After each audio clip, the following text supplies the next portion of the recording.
Olá, gente. Paulo Emílio aqui com vocês, dando início a um projeto maravilhoso que eu tenho certeza vai trazer não só conhecimento para você, mas também vai poder te orientar em alguns compromissos, em algumas práticas da vida diária. Bem-vindo ao TPM Podcast.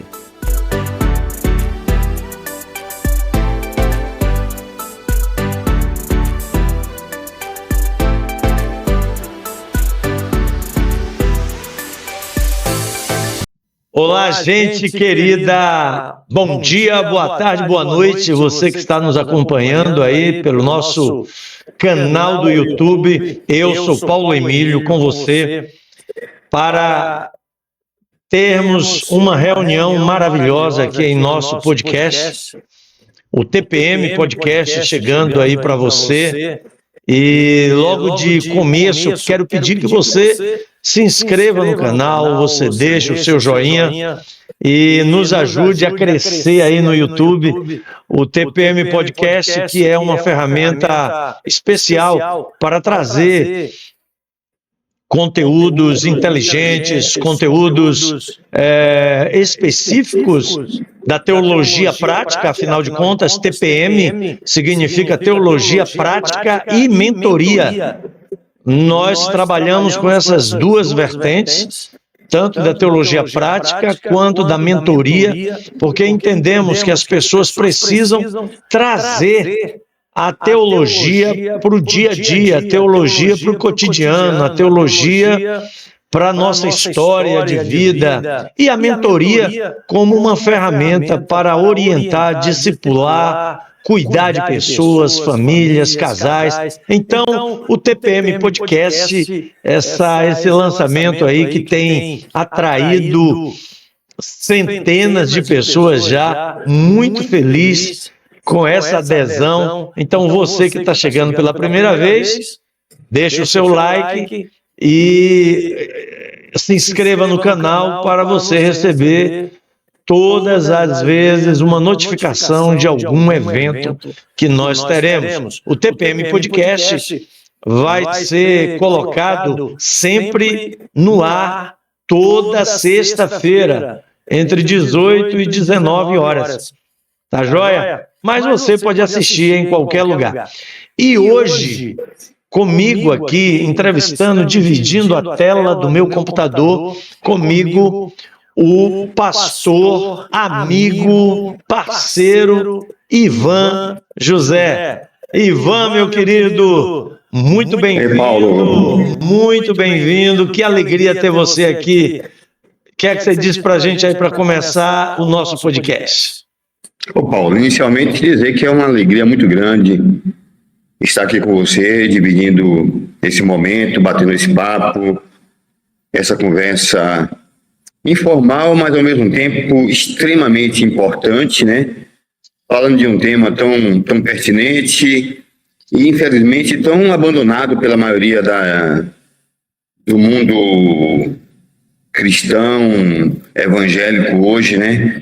Já que nós vivemos um período das pessoas que as igrejas e os líderes só pensam em números, a numerologia tomou o lugar de uma teologia, de uma vida cristã prática, simples, voltada para o crescimento espiritual a partir de uma relação profunda, sincera, bíblica, com aquele que é o Senhor e dono da nossa vida. Então, tratar desse tema em dias como hoje é um desafio, mas ao mesmo tempo uma obrigação.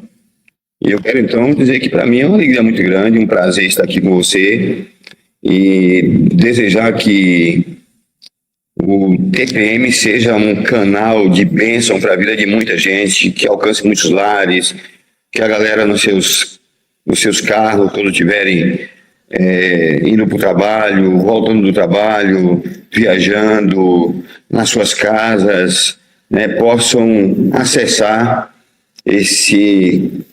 essa ferramenta e ser edificado. Eu desejo que essa iniciativa possa reverberar e possa alcançar muitas e muitas pessoas. Valeu, Ivan, que joia. Ivan, hoje, conta aí pra gente, você hoje é pastor presbiteriano onde? Então, Paulo, eu sou pastor na Igreja Presbiteriana de São Luís. Algumas pessoas chamam de Igreja Presbiteriana Central de São Luís, mas na verdade, aqueles que o chamam de Central é porque ela é a primeira igreja e ela nasceu no centro da cidade. Nós somos uma igreja histórica, não só histórica por ser presbiterianos, mas histórica também aqui na cidade, porque somos a primeira igreja evangélica do Maranhão, eu diria até que do meio norte, daqui do Maranhão, subindo até o Pará, é a primeira igreja evangélica a ser plantada nessa região aqui. Rapaz, que legal, que legal. Então, você traz uma representatividade importante no nosso Nordeste querido, né? O nosso Nordeste abençoado e abençoador. Ivan, eu certa vez, quando eu dava aula de teologia, eu trabalhei com um livro do Alberto Roldão.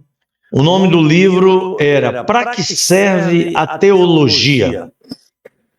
Então, Ivan, responde para a gente aí. Nosso tema é o discipulado como ferramenta da teologia para alcançar pessoas, para formar vidas, para levar essas pessoas a se transformarem em seguidores de Jesus Cristo. Mas responde essa pergunta aí para a gente. Para que serve a teologia, Ivan? Ok, Paulo. A teologia, a meu ver, ela é um instrumento que tem como finalidade e serve, logicamente, para nos conectar com aquele que é o Senhor e dono da nossa vida. A teologia não tem como finalidade tornar-nos pessoas intelectualmente superiores aos outros, mas tornar-nos pessoas com o coração inflamado por Deus. Eu acho que o grande problema de muitos teólogos, ou de alguns que se consideram teólogos, é que essas pessoas muitas vezes entendem que teologia tem a ver com a cabeça, mas teologia tem a ver com o coração. Tem a ver com um coração inflamado, que ama a Deus e que quer conhecer Deus cada vez mais e que quer conhecê-lo da forma correta, da forma que a Bíblia diz que nós podemos conhecê-lo, ou como ele se revela na Bíblia, e traz respostas às demandas da vida de acordo com a palavra de Deus, tornando prático esse conhecimento dele, que nós temos dele. Eu acho que teologia, eu resumiria dessa forma, Para mim a teologia não é algo que tem a ver com o mundo acadêmico, com o intelectualismo, ela tem a ver com a vida prática, ela tem a ver com a relação com Deus, e tem a ver com a capacidade de dar respostas práticas às demandas da vida, e respostas práticas e bíblicas às demandas da vida. Boa, boa, boa. Então você já entrou aí na nossa, na base do nosso tema. Ou seja, a teologia serve para o dia a dia, a teologia serve para a vida cotidiana. A teologia é para o agora, não para o que virá, né? A teologia é uma ferramenta para entender a realidade do ponto de vista de Deus e da Bíblia, correto? Exatamente. Eu diria, Paulo, até, sem querer contradizer o que você disse, que ela é uma ferramenta para o agora, mas também uma ferramenta que nos dá esperança para o ainda não, para o que virá, para o futuro, Ela nos dá respostas das perguntas que estão sendo feitas agora e das demandas agora, mas das demandas que virão também. Joia. Então, se nós tivermos a teologia errada, nós vamos para o... Aí ferrou, né, cara? A gente vai cair no buraco, né, velho? Com certeza, com certeza. Vai cair no buraco. Beleza, beleza. Então, vamos lá. Então, você falou aí que a teologia serve para o hoje. A teologia serve para o nosso dia a dia, para a nossa contemporaneidade, e aí já é uma introdução para o que a gente vai trabalhar aqui hoje, que é a relação entre discipulado e teologia.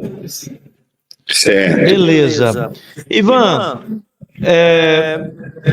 se eu utilizar uma perspectiva de Deus para entendê-lo como um Deus que vai me cobrar, um Deus que está sempre me cobrando coisas que eu devo fazer, um Deus religioso, um Deus que mais se parece com aquele velhinho cobrando dos seus filhos aquilo que eles fizeram de errado no passado, que discipulado eu vou produzir? Então, Paulo, se eu me relaciono com Deus dessa perspectiva de um ser inflexível, duro, que está sempre com um chicote na mão, eu vou produzir uma fé e, consequentemente, um discipulado que aterroriza as pessoas, que amedronta as pessoas, que faz com que as pessoas estejam ligadas a ele, não pelo que ele é, não pela sua natureza, mas pelo medo, né? Então a gente passa a ter o medo e não o amor a Deus como a razão desta caminhada, como a razão dessa relação. E, de outro lado, se eu tenho o Deus como um ser, sei lá, um velho, bonachão, cansado, brincalhão, que não está nem está chegando para o que está acontecendo comigo, eu vou também produzir um discipulado antibíblico, uma relação das pessoas com Deus sem nenhuma paixão, sem nenhum amor. A relação não vai ser uma relação mais centrada nos meus interesses do que nos interesses dele, né? Então a gente precisa tomar cuidado com a nossa teologia, a nossa visão de Deus. Ela vai influenciar o nosso discipulado, né? Creio que é por aí. Beleza. Discipulado é um processo de crescimento pessoal. Sim, claro. O discipulado, ele não acaba. Enquanto você estiver vivo, você é discipulado, correto? Exatamente, exatamente. E aí a gente precisa entender o seguinte, e foi boa essa pergunta para a gente lembrar que o discipulado tem muito mais a ver conosco do que com o outro, né? Porque assim, eu não posso discipular se eu não sou discípulo. E o discipulado tem a ver com a minha relação com Deus. Porque qual é o problema que nós temos hoje, Paulo?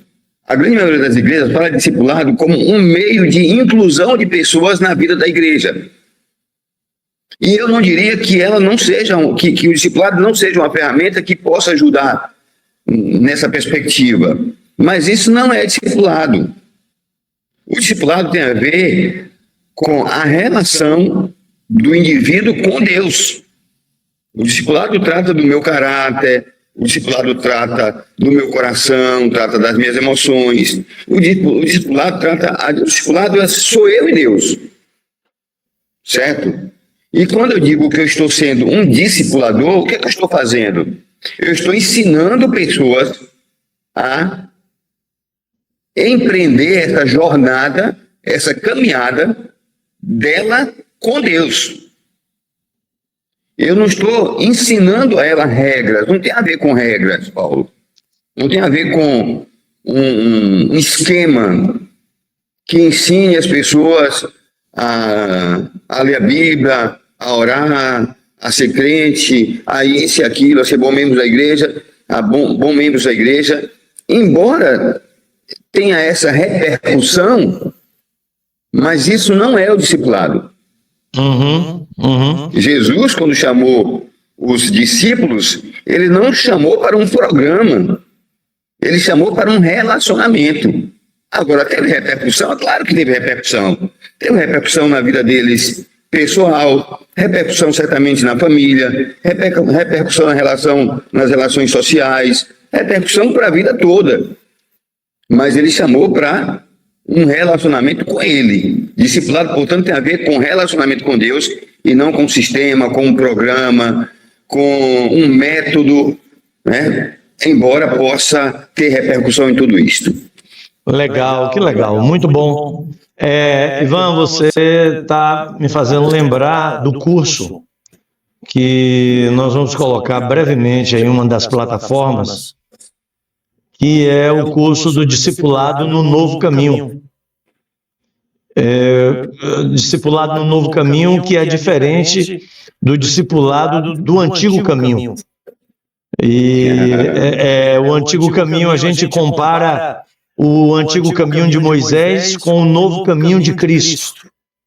Sim, sim. Que o Antigo Caminho de Moisés produz um discipulado baseado em regras, baseado no medo, baseado na pressão para o cumprimento de regras em nosso relacionamento com Deus. E o discipulado no Novo Caminho, Cristo não estabelece regras morais ou religiosas para nós o seguirmos. Cristo só diz que nós devemos amar a Deus acima de todas as coisas e ao próximo como a nós mesmos. A lei do amor é a essência do discipulado no Novo Caminho.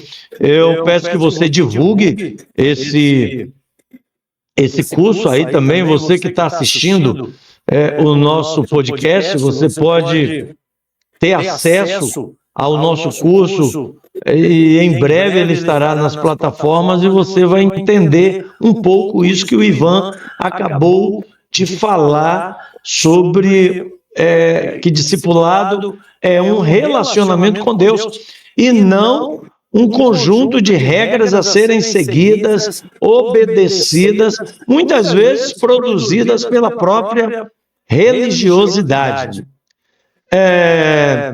Ivan, algumas pessoas cunharam uma expressão chamada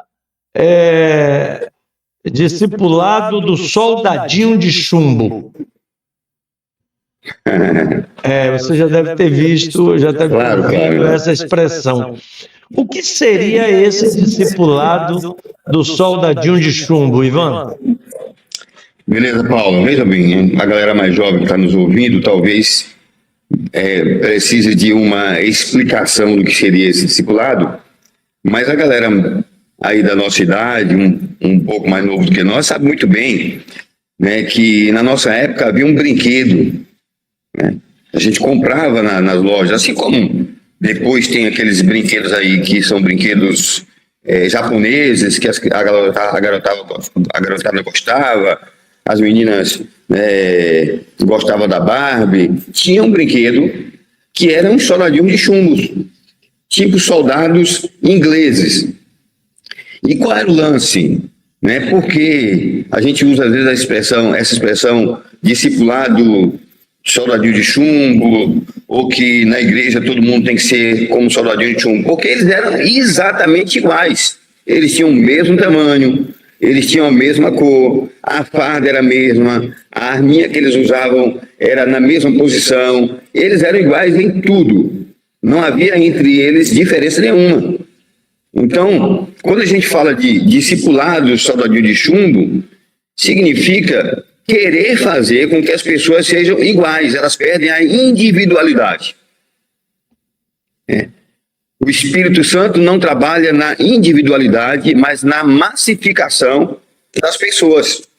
Todo mundo tem que ser igual, pensar igual, agir igual, né, ter o mesmo sentimento, e aí é isso que significa ser, isso que significa discipulado soldadinho de chumbo. É a questão da diferença entre uniformidade e unidade, né? Exatamente. Unidade é uma coisa, uniformidade é outra, né? Os soldadinhos de chumbo, eles eram uniformes. Isso. Você olhava para eles, eles eram todos iguais, muito parecidos, né? Enquanto que o que nós estamos falando, e quando nós falamos sobre o assunto, nós estamos falando sobre não uniformidade, mas unidade. Né? Nós somos um em Cristo, nos tornamos um em Cristo, e a partir da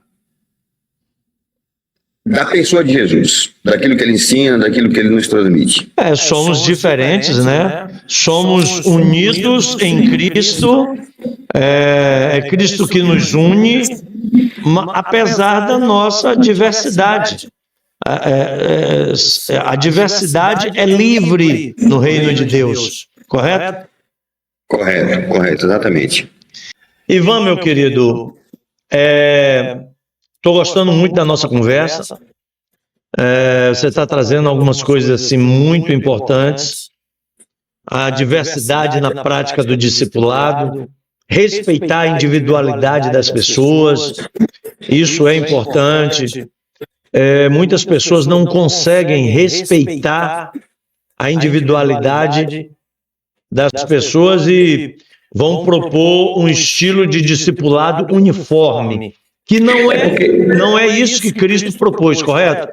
Me permita só, mas já que você já terminou a pergunta, posso responder. Porque a questão é o seguinte, Paulo, vamos lá.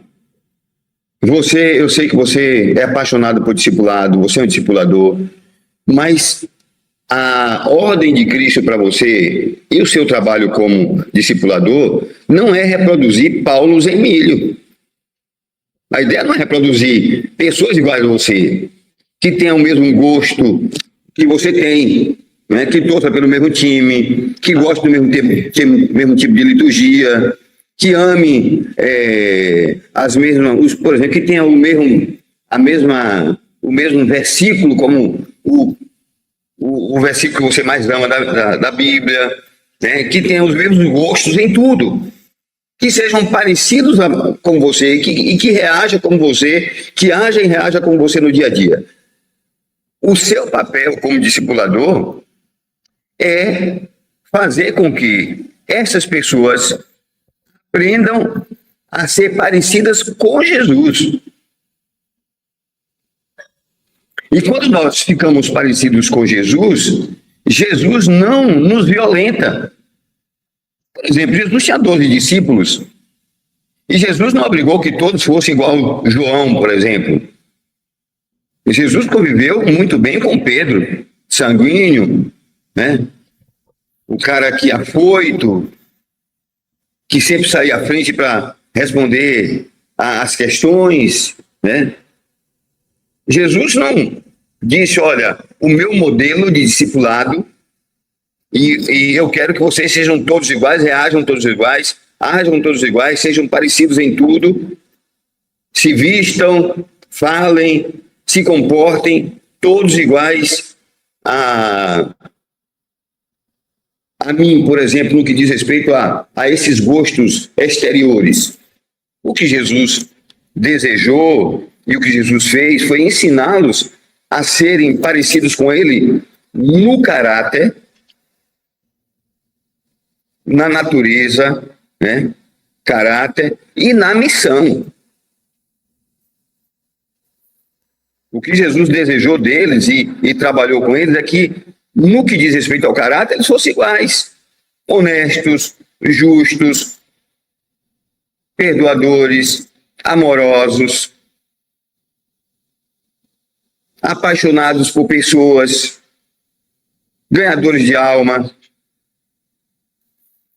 pregadores do Evangelho, que amassem a Deus acima de tudo e de todas as coisas.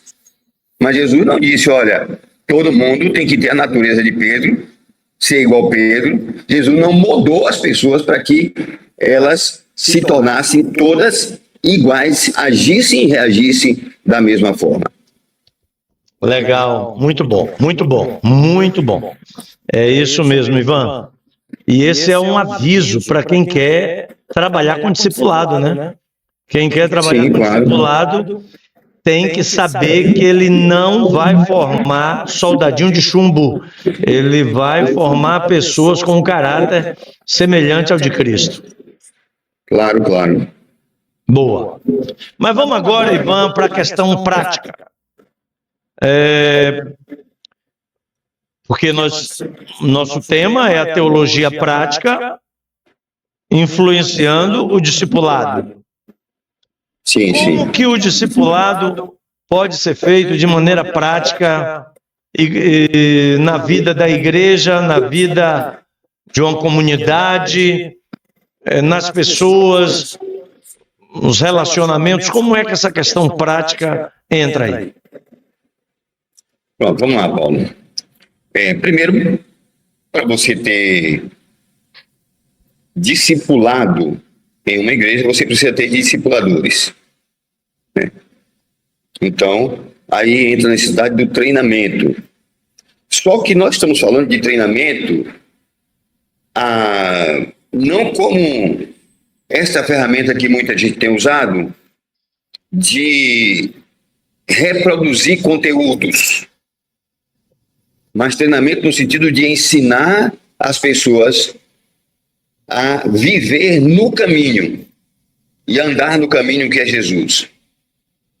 Porque, é claro, o novo convertido, às vezes pessoas convertidas já há muito tempo, mas com vícios, os mais diversos, vícios religiosos mais diversos, elas perderam a referência de Cristo para o seu discipulado, né? Elas estão muito mais preocupadas em desenvolver ou demonstrar comprometimento com a religião, com o sistema, do que propriamente com Jesus. Então, de forma prática, como é que a igreja pode realizar um trabalho de discipulado? Treinando pessoas, né? Eu diria que treinando pessoas não de forma sistemática também. Porque Jesus não fez de forma sistemática. Jesus não havia uma multidão e ele foi treinando e foi falando para aquela multidão, mas ele chamou alguns para próximo dele, treinou essas pessoas, embora, quando eu digo não de forma sistemática, mas também não era sistematizada no sentido de que Jesus tinha 12 lições, ou 34 lições, ou 50 lições, ou 60 lições, mas ele chamou as pessoas para perto dele, portanto, se não, talvez a palavra não seja sistemática, mas intencional, e aí eu vou trocar sistemática por intencional. Ele intencionalmente chamou pessoas para sentar-se com ele, ele ensinava as multidões, né? A gente, quando lê o Novo Testamento dessa perspectiva, a gente vai ver que Jesus ensinava aos seus discípulos. Os discípulos se assentavam aos seus pés, ele ministrava aos discípulos e, por consequência, aqueles que os acompanhavam eram também ministrados. Mas Jesus estava ensinando aos seus discípulos. Se você pega o Sermão do Monte, vamos pegá-lo no registro de Mateus, capítulo 5 até o capítulo 7, o que Jesus está fazendo ali? Ensinando aos seus discípulos. Ali é um trabalho de discipulado intencional. Jesus está intencionalmente preparando aqueles homens para, de forma prática, viver o Evangelho. E aí, ele não só os chamou, sentou com eles, ministrou e disse, agora cada um vai à sua casa, amanhã a gente se encontra no próximo domingo, ou no próximo sábado, a gente se encontra, não. Jesus ministrou para eles e demonstrou vivendo com eles como colocar em prática aquilo que ele tinha ensinado. Então você usou uma palavra aí legal, intencional. Então, o discipulador e o bom discipulado tem que ser intencional, e a gente ensina mais com a vida do que com o conteúdo, digamos assim. Né? Certo. Embora possa ter um conteúdo e deva ter um conteúdo, e o conteúdo é a Bíblia, mas eu preciso ensinar com a minha própria vida. Não adianta, por exemplo, você, Paulo Emílio, está ensinando a um discípulo como lidar como ser um bom pai, por exemplo, ou um bom esposo. E você leva essa pessoa para sua casa, né, e chama para andar com você um dia, dois, algum tempo, e aí você trata mal a sua esposa, trata mal os seus filhos. Que adianta você ter ensinado para ele uma boa teoria, se na prática você não vive isso. O que é que você está ensinando para ele? Nada. Que uma coisa é a teoria e a outra coisa é a prática. Na verdade, ele não ensina nada. Quando há contradição entre teoria e prática, todo o ensino foi por terra. Você confunde, né? Exatamente. Valeu, Ivan, muito bom. Agora fala para mim, Ivan, como é que você, na sua vida diária, no seu dia a dia, como é que esse discipulado acontece? Você, pastor de uma igreja importante, uma grande igreja que tem muitas demandas, mas o discipulado é uma demanda bem específica. Como é que esse discipulado acontece na prática, na sua vida? Então, Paulo, essa não é uma questão fácil para nós que somos pastores, porque a gente tem muitas demandas. E a depender do tamanho da igreja e da condição financeira da igreja, as demandas podem ser maiores ou menores. Por exemplo, um pastor de uma grande igreja, com condição financeira boa, ele não vai se preocupar, não é ele que vai lidar com, por exemplo, a goteira no templo que está caindo em cima do som da igreja. O pastor da pequena igreja é ele que vai lidar com isso. Quando tem um problema como esse, o zelador vai chamar ele. Ele é que vai atrás de um profissional, que vai atrás de alguém para fazer isso, e às vezes até o próprio cara faz isso. Uma grande igreja não, né? Tem lá uma comissão de engenharia, de manutenção, sei lá, né? Quem se recorre e se faz isso, às vezes o pastor nem sabe. Mas a gente tem demandas mais diversas, certo? A gente tem demandas administrativas, a gente lida com demandas financeiras, a gente lida com pessoas as mais diversas, né? E, além disso, a gente precisa discipular. E aí, por isso é que precisa ser intencional. Né? E quando eu digo intencional, eu quero deixar bem claro que intencional nem sempre é sistemático, Paulo. Porque você pode ter algo assim sistemático, mas que não está discipulando, está apenas transferindo conteúdo. E você pode estar fazendo esse discipulado intencional sem ser até esse ponto sistemático. Você chama pessoas para perto de você. Você chama a sua liderança para andar com você. E no dia a dia, na lida com as questões da igreja, nas demandas da vida da igreja, você está ensinando aquela pessoa como agir e reagir mediante essas demandas e como ser uma pessoa que se relaciona com Cristo Jesus. Certo. Bom. Então, eu estou plantando uma igreja. Você está plantando uma igreja? Que legal. E estou plantando uma igreja, além de pastorear, estou plantando uma igreja formada e estou plantando uma igreja. E nessa igreja que eu estou plantando, né, eu estou e vou começar agora, de forma intencional, um trabalho de preparação de lideranças. Porque eu sei que você sabe disso. Você chegou na igreja que você está atualmente, tinha uma liderança formada, não tinha? Exato. Ou formada de forma correta ou incorreta, com a visão saudável ou não, mas existia uma liderança. E às vezes é difícil você mudar a perspectiva da liderança que já está formada. Muito difícil, muito. E é difícil você formar novas lideranças para assumir o lugar daquelas que já estão, porque o processo de mudança de lideranças, de formação de novas lideranças e de transferência, né? É difícil. Às vezes quem está liderando não entende que o seu tempo vai passar e que precisa preparar novos líderes. Então aí você está falando do discipulado para preparação de líderes. De líderes, né? É uma necessidade que a gente precisa ter, mas a gente precisa também ter o trabalho de liderança no dia a dia, né? Esse é um sistemático, mas sistematicamente você precisa trazer pessoas para perto de você, andar com as pessoas. O líder discipula com a sua vida. Então, o líder não pode ser uma pessoa, por exemplo, um homem de gabinete. Se ele é uma pessoa academicista, o cara que vive imerso nos livros, né, mas não convive com as pessoas, não lida com as suas demandas, com as suas preocupações, com as suas lutas, ele não pode discipular. Né? Jesus fez discípulo como? Chamando pessoas para viver com eles.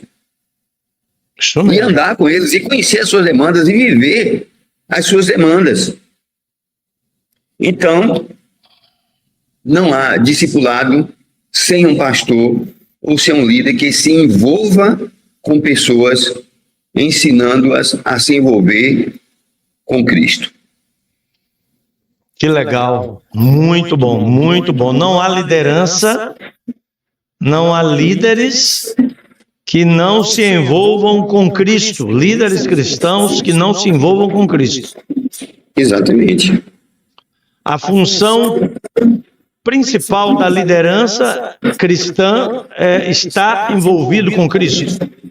Exatamente, exatamente. É levar as pessoas a conhecer a Cristo, a se envolver com Ele, a andar com Ele. É preciso entender o seguinte: alguém pode dizer, mas o senhor está se contradizendo, porque o senhor disse que discipulado é relacionamento com Cristo, e o senhor está dizendo que a gente precisa se relacionar com as pessoas. Sim, porque eu preciso me relacionar com pessoas para ensiná-las a se relacionar com Cristo. Mas eu me relaciono com pessoas não para torná-las iguais a mim, mas torná-las iguais a Cristo, ou ensiná-las a buscar em Cristo uma referência para a sua vida e para que elas, assim como eu, busquem ser parecidas com Cristo. Que legal, Ivan. Muito bom, Ivan. Muito joia. Ivan, tem um texto da Bíblia, lá de Lucas 14, de 25 a 35. Esse é um texto em que Jesus apresenta a plataforma de liderança dele para uma grande multidão que estava o seguindo. Sim, sim. Uma grande multidão o seguia e ele se vira para essa multidão e faz um discurso que não tem nada a ver com os discursos hoje que muitas vezes nós presenciamos em nossos púlpitos, em muitas igrejas. Um discurso até duro de se ouvir, porque Jesus ele diz, olha, se você não me ama mais do que a sua mãe, do que o seu pai, do que seu marido, seus filhos, e até mais do que ama você mesmo, você não pode ser meu discípulo. O que significa essa afirmação extremamente dura, que está lá em Lucas 14, versículo 25 em diante? O que significa esse negócio de amar a Jesus acima de todas as coisas. Ok, vamos lá.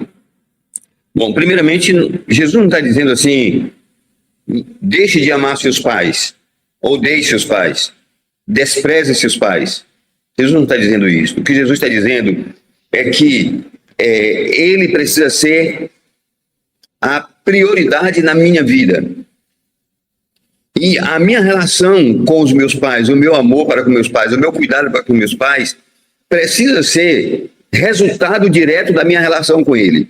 Tem muita gente que entende que Jesus está dizendo, olha, entre mim ou entre eu e seus pais, você precisa escolher a mim. Mas eu não entendo que Jesus está dizendo isso. Eu entendo que Jesus está dizendo o seguinte: se você precisar em algum momento fazer uma escolha como esta, é porque você não me conhece. É porque você não conhece a verdade ainda. O que Jesus está dizendo, olha, você precisa me amar mais do que a qualquer outra coisa nesta vida. E a partir do momento em que você me ama mais do que qualquer outra coisa, inclusive mais do que o senhor ama seu pai e a sua mãe, você vai amá-los com amor que um filho verdadeiro, amoroso, que me conhece, ama os seus pais. Jesus está dizendo o seguinte, olha, você não pode dar desculpa, dizer, olha, eu não vou te seguir porque eu preciso cuidar dos meus pais. Eu não vou te seguir porque eu tenho uma demanda com os meus pais. Até porque a ideia do texto ali, me parece, Paulo, é que a desculpa que é dada é eu preciso primeiro resolver todos os problemas do meu pai, depois que ele morrer, ficar com ele, depois que ele morrer eu vou e sigo. Jesus está dizendo, não, você precisa me seguir agora. Exatamente, exatamente. Você precisa se envolver comigo agora. Né? E envolvido comigo, você poderá cuidar das outras demandas da vida a partir da perspectiva que eu vou lhe ensinar. Joia, você tocou numa palavra aí, Ivan, que é a questão da prioridade. O que é dar prioridade para Jesus no discipulado? Ok, o que é priorizar a Jesus? Em termos práticos. É colocá-lo em primeiro lugar na minha vida. É olhar, eu diria, é entender que todas as áreas da minha vida precisam ser perpassadas pela presença dele e pelo ensino dele. Que ele não é alguém, um especialista que eu consulto para determinadas questões. Por exemplo, eu fiz direito há algum tempo atrás, e no direito, quando a gente, por exemplo, se eu vou lidar com a questão do mundo do trabalho, por exemplo, trabalhista, eu vou recorrer e vou ler especialistas nessa área. De trabalho, por exemplo, tem especialistas em pessoas que são especializadas em processo do trabalho, por exemplo. Certo. Então, eu vou recorrer a essa pessoa sempre que uma demanda exija de mim algum conhecimento nessa área, eu vou recorrer a ele. O que Jesus está dizendo, não, eu não sou especialista. Dar prioridade não é ter Jesus como um especialista a quem você recorre em determinadas situações. Como se fosse um Jesus utilitário. Como se fosse um utilitário, um coach, um consultor que você recorre quando tem uma necessidade. Não é isso. Dar prioridade é permitir que ele interfira em todas as áreas da sua vida. E que todas as áreas da sua vida seja vivida da perspectiva do ensino dele, do caráter dele. Legal. Do caráter dele formado em você. Muito ele não bom. é o cara que você consulta. Né? O advogado, alguém me liga e diz, olha, eu estou com uma demanda na área criminal, penal. Eu digo, pô, eu não sou especialista nessa área, mas eu vou indicar alguém que é especialista. Não é isso, Jesus não é especialista que você recorre em determinadas áreas da sua vida. ele é o cara. Ele é o cara a quem você tem que se submeter, correto? Em todas as áreas da sua vida. Boa, muito legal, muito legal, muito legal. Muito legal. Jesus, ele nesse texto, ele continua e ele fala assim, olha, se você não carregar a sua cruz, você não pode ser meu discípulo. O que é que significa isso, Ivan? Dá uma clareada para a gente aí nesse texto. Bom, de forma prática, carregar a cruz, e a gente precisa olhar o texto, então, à luz do seu contexto e à luz da cultura da época, do que se entendia na época. A cruz hoje é um objeto que as pessoas põem no pescoço, muita gente nem sabe o porquê, mas é um objeto como qualquer outro. Pode ser uma cruz, mas pode ser um pingente qualquer, pode ser, sei lá, o time de futebol. É apenas alguma coisa para enfeitar o pescoço ou uma corrente que você põe no pescoço. Naquela época, carregar a cruz significava estar disposto a morrer por uma causa. Morrer quando por Jesus uma diz, causa? olha, exatamente, por uma causa, e a causa é o cristianismo, a causa é Cristo. Então, quando ele diz carregar a cruz, significa estar disposto a morrer. Por isso que eu ensinei a vocês, morrer por essas verdades que eu transmiti para vocês. Morrer para, e aí não só morrer fisicamente, literalmente, mas também, morrer no sentido de matar tudo que na minha vida me afaste desses princípios ensinados por Jesus.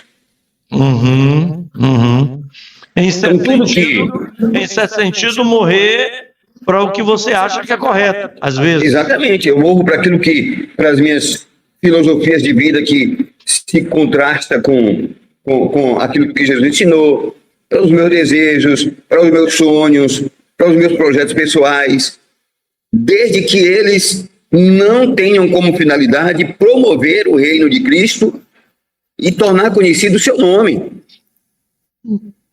Porque assim, vamos lá, tem problema você querer ser uma pessoa profissionalmente conhecida,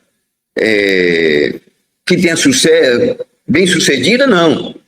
Mas com que finalidade você quer ser uma pessoa conhecida e bem-sucedida? Para que a glória de Deus e o nome de Cristo seja conhecido, para que portas se abram para você discipular pessoas, ou para você ter recurso para ir para Disney todo ano?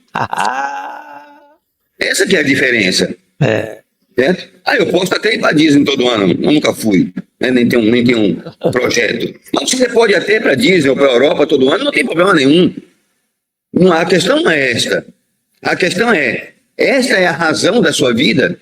É para isso que você trabalha, é para isso que você corre o tempo todo, né? O seu tempo é empregado na perspectiva de ter dinheiro, de ter coisas, de ganhar coisas, de ter um patrimônio, de montar, né, sei lá, uma grande empresa, se tornar um multimilionário,